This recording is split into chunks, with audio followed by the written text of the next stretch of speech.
अस्सलाम वालेकुम, मैं हूं आपका दोस्त मियां मोहम्मद अरसलान। आप देख रहे हैं अरसलान टेक यूट्यूब चैनल। कैसे हैं आप? उम्मीद है खैरियत से होंगे, ठीक ठाक होंगे। आज की इस वीडियो में हम बात करेंगे R32 के जो यूनिट चल रहे हैं हमारे पास, R32 गैस, जिसको बहुत सारे लोग मतलब कि मार्केट में चामगोइयाँ हो रही हैं, या आपने देखा होगा आपके अड़ोस पड़ोस में या आपके जानने वालों में कहीं दूर नज़दीक कि R32 के जो यूनिट हैं, R32 गैस जिन यूनिटों में यूज़ हुई है वो यूनिट हमारे ब्लास्ट हो रहे हैं। तो क्या हमें ऐसे यूनिट परचेज़ करने चाहिए या नहीं करने चाहिए, क्योंकि इस बारे में सवाल भी होता है बहुत ज़्यादा। और ये एक मतलब कि हर बंदा इस चीज़ के बारे में जानना चाह रहा है कि जो R32 के जो यूनिट आ रहे हैं नए, क्योंकि अब जितनी भी टेक्नोलॉजी जिद्दत में आ रही है तो ज़ाहिर बात है कि जब जदीद टेक्नोलॉजी आ रही है तो फिर नई से नई चीज़ें डेली बेसिस पे मार्केट में आ रही हैं। अभी ये 2-2.5 साल से मतलब कि ये चल रहा है, ठीक है, मार्केट में आया हुआ है। लेकिन इसमें जो एक सबसे मेन और अहम मसला जो है, जो प्रॉब्लम है, वो ये है कि ये यूनिट ब्लास्ट हो रहे हैं। R410 के भी पहले, जब 410 स्टार्टिंग में नई स्टार्ट हुई है, जब इन्वर्टर शुरू हुए, तो उस वक्त R410 में भी यही प्रॉब्लम्स कुछ मैकेनिक्स हैं उनको फेस करना पड़ी हैं। और अब जब दोबारा से मतलब कि अब तो R32 आ गई है, तो R32 जो गैस है, ये गैस थोड़ी डेंजरस है वाकई, इस मामले में कोई शक नहीं है। ये शोले वाली गैस है, और क्योंकि शोला पकड़ती है तो शोले की वजह से फिर वो आगे मामला चलते हैं। लेकिन क्या ये यूनिट लेने चाहिए या नहीं लेने चाहिए, आज की वीडियो में मैं आपके साथ इस चीज़ के ऊपर बात करूंगा कि देखिए, जिस तरह से वक्त के साथ साथ जब टेक्नोलॉजी मूव कर रही है, जब गाड़ियां हमारी डीजल पेट्रोल से मूव करके इलेक्ट्रिक पे आ रही हैं, हाइब्रिड गाड़ियां आ गई हुई हैं मार्केट में, इसी तरह से जो हमारे यूनिट्स होते हैं, ये जो एयर कंडीशनिंग का जो सेटअप है, इसमें भी क्या होता है कि जब ये जिद्दत आ रही है जिस तरह से, और साथ में आप देख रहे होंगे कि ये तकरीबन पिछले 2-2.5 सालों से जो ये मौसमी तब्दीलियाँ जो हैं, आपने देखा होगा कि गर्मियों में गर्मी बहुत ज़्यादा होना शुरू हो गई है, और सर्दियाँ जो हैं उनके अंदर हमारे पास सर्दी बहुत ज़्यादा होती है। तो दोनों कंडीशन में, दोनों वेदर्स में, अब क्योंकि फिर जो पहले हमारे पास जो कंप्रेसर्स थे, जो पहले हमारे पास गैसेस थी, वो उस तरह से सूटेबल नहीं थी। तो इन चीज़ों को मतलब कि टारगेट करने के लिए, इन चीज़ों को जो है वो रोकने के लिए, या इन चीज़ों के में बेहतरी लाने के लिए फिर जब रिसर्च होती है, तो रिसर्च में जो फिर नई चीज़ उस वक़्त उस मौसम के लिहाज से वो चीज़ को बनाते हैं, और फिर उस चीज़ से ज़रिए से हम फ़वाइद हासिल करते हैं, या फिर वो एयर कंडीशनर जो है वो हमें फ़ायदा देता है। इसी तरह से कि जो पहले हमारे पास गैसेस थी, आपको शायद आप जानते हैं या नहीं जानते। अगर आप नहीं जानते तो इंशाल्लाह आज की वीडियो के बाद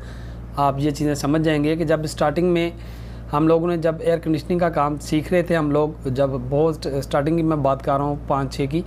2005-6 की, तो उस वक्त R12 गैस जो है, ये हमारे पास एक R12 गैस होती थी। ये गैस हम यूज़ करते थे रेफ्रिजरेटर्स के अंदर, और R22 साथ में गैस होती थी जो हमारे यूनिट्स एसियों के अंदर हम यूज़ करते थे। फिर वक्त के साथ साथ वक्त बदलता गया। अभी जो रेफ्रिजरेटर्स हैं इनके अंदर R600 आई हुई है, और जो हमारे एयर कंडीशनिंग है इसके अंदर R32 जो गैस है, R32 जो है ये गैस, अभी ये दोनों गैसेस जो हैं ये मतलब कि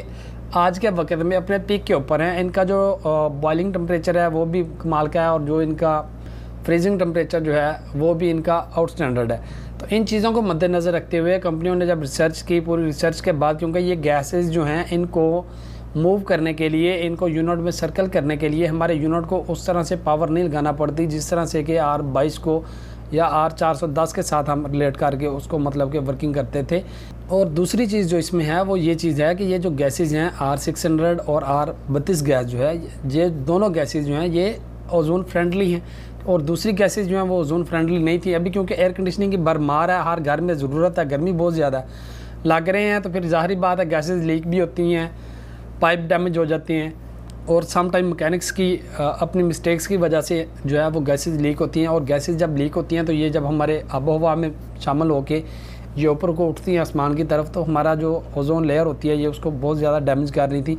तो अब जो ये R600 और R32 जो गैस है, R32 की जो गैस है, ये क्या करती है कि ये ओजोन फ्रेंडली है।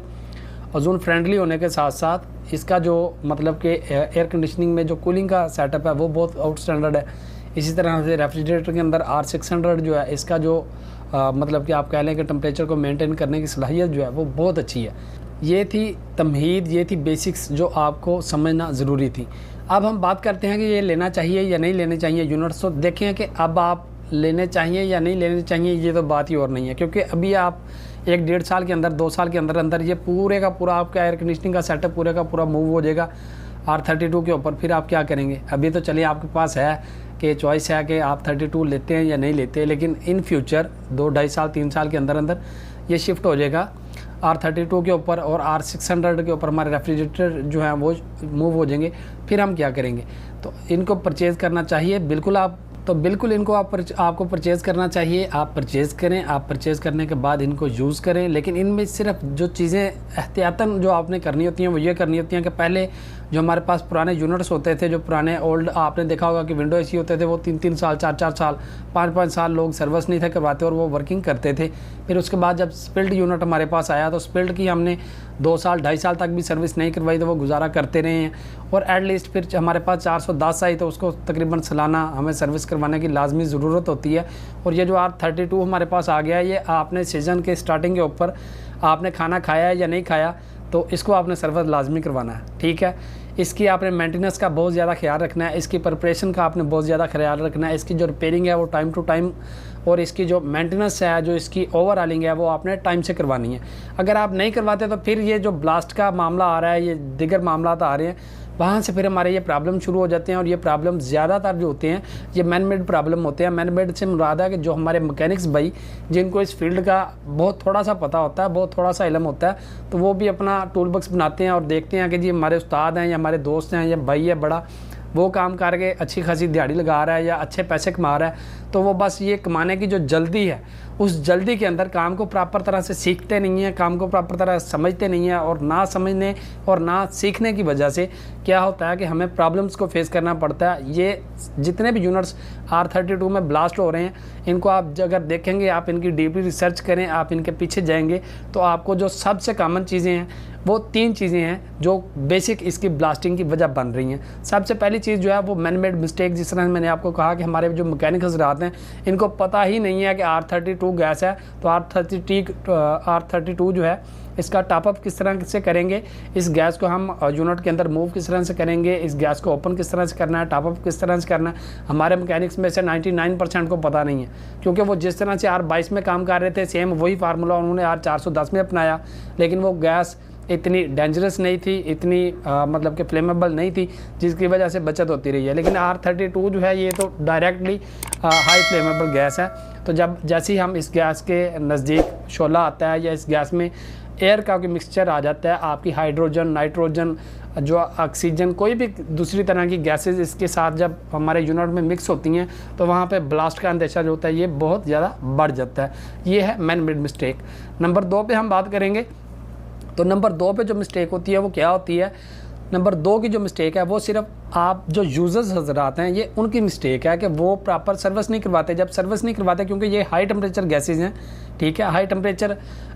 प्रेशर और हाई टेम्परेचर गैसेज हैं ये जो R32 और R600 है। तो इसमें आपके यूनिट का जो कंडेंसर है, जिसका काम है कंडेंस करना, जो गैस को आपके रूम को ठंडा कर रहा है, आपके रूम की जो हीट है उसको ऑब्जर्व करके गैस अपने साथ जब बाहर आउटडोर में लेके जा रही है, तो हमारा आउटडोर गंदा है, वो डस्टी है, वो डर्टी है हमारा जो आउटडोर है, तो वो वहाँ पर जाके वो आउटडोर के अंदर जब उसकी प्रॉपर जो है कंडेंसिंग नहीं होगी, उसमें से प्रॉपर एयर नहीं गुजरेगी, वो प्रॉपर तरह से आपकी गैस को कंडेंस नहीं करेगा, गैस को कूल नहीं कर सकेगा, तो क्या होगा कि गैस का टेम्परेचर तो पहले, क्योंकि कंप्रेसर हमारा बढ़ा रहा है, साथ में उसका जो है प्रेशर भी बढ़ रहा है। तो ऐसी कंडीशन में कि हमारा जब टेम्परेचर और प्रेशर शिद्दत से ज़्यादा बढ़ जाता है, हालांकि उसमें कंट्रोल्स लगे हुए हैं, सेंसर्स लगे हुए हैं, उनके बावजूद मिस्टेक्स हो जाती हैं। आप कह लें कि ये रोबोटिक डिवाइसेस हैं सारे की सारी, किसी भी एक चीज़ में मिस्टेक आने की वजह से हमारा यूनिट जो है वो ब्लास्ट कर सकता है। ये यूज़र्स मिस्टेक है कि आपने क्यों उसको सालाना या महीने बाद सर्विस नहीं करवाया। तो नंबर 2 पर जिस तरह से हमने बात की कि हमें जो मेन चीज़ जो है वो है यूज़र की तरफ से जो प्रॉब्लम आ रही है कि अगर आप R32 का यूनिट यूज़ कर रहे हैं आप, तो आपको यूनिट यूज़ करते हुए सबसे ज़्यादा उसकी रिपेयरिंग, उसकी मेंटेनेंस और उसकी जो ओवरऑलिंग है, जो कि हर साल बाद हमने उसकी सर्विस करवानी है। अगर आपका ज़्यादा यूज़ होता है, पूरी की पूरी फैमिली, समटाइम इस तरह से होता है हमारे घरों में, क्योंकि बिजली के बिल बहुत ज़्यादा आ रहे हैं, तो एक ही कमरे में सभी लोग सोते हैं और वहाँ पर जो यूनिट लगा हुआ है वो 32 का लगा हुआ है। तो वो क्या होता है कि जब ज़्यादा लोग एक ही कमरे में गैदरिंग ज़्यादा होती है, तो ज़ाहिर बात है उस कमरे की जो डस्टिंग है वो भी ज़्यादा होती है। बार बार मतलब कि बेडशीट्स वगैरह या नीचे से जो आपका कारपेट है या उसको क्लीनिंग जब हम करते हैं, तो यूनिट जो होता है हमारा वो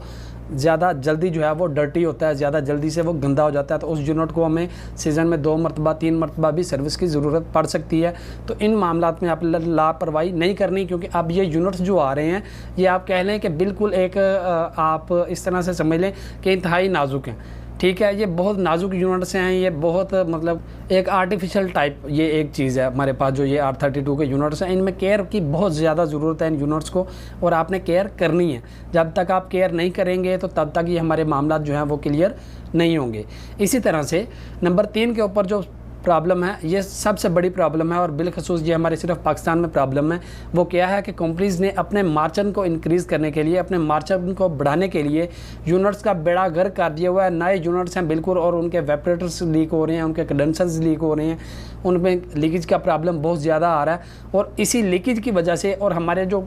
पीछे जो मैकेनिक्स बैठे हुए हैं या जो एक्सपर्ट्स हमारे बैठे हुए हैं, उनको इसके बारे में प्रॉपर नॉलेज ही नहीं है कि R32 जो यूनिट है इसको हमने कंट्रोल किस तरह से करना है, या इसमें जो डैमेज आ रहा है उसको किस तरह से कंट्रोल करेंगे, या जो हमारा माहौल तेज़ी से तब्दील हो रहा है, हमारा टेम्परेचर बहुत ज़्यादा इंक्रीज़ हो रहा है, टेम्परेचर जो दर्जा हरारत है वो बहुत बढ़ रहा है। तो ऐसी कंडीशन में अगर यूनिट लीक हो रहा है या यूनिट में कोई प्रॉब्लम आ रही है तो उसको फेस किस तरह से करना है, वो प्रॉपर से वो भी नहीं कर पा रहे। और इसकी जो मेन प्रॉब्लम है वो कंपनी है, उसकी मैन्युफैक्चरर है कि उन्होंने इसके अंदर जो मटेरियल, जो रॉ मटेरियल है वो इतना नाकस लगाया, कंप्रेसर है तो वो आपके जो यूनिट के अंदर है हल्का लगा हुआ है। इसी तरह से आपके कंडेंसर का जो वेपरेटर है और कंडेंसर है जो आपके आउटडोर यूनिट में, ये दोनों चीज़ें हैं तो ये भी बिल्कुल नाकस मटेरियल की बनी हुई हैं। तो इन दोनों सूरतों में, दोनों मतलब कि इस कंडीशन में कि जब हमारे कंप्रेसर का मटेरियल नाकस है, कंडेंसर का नाकस है, वेपरेटर का नाकस है, तो वहाँ पर ये जो हादसात हैं या जो इंसिडेंट्स हैं, इनके एक्सीडेंट्स हैं, इनके खदशात बढ़ जाते हैं,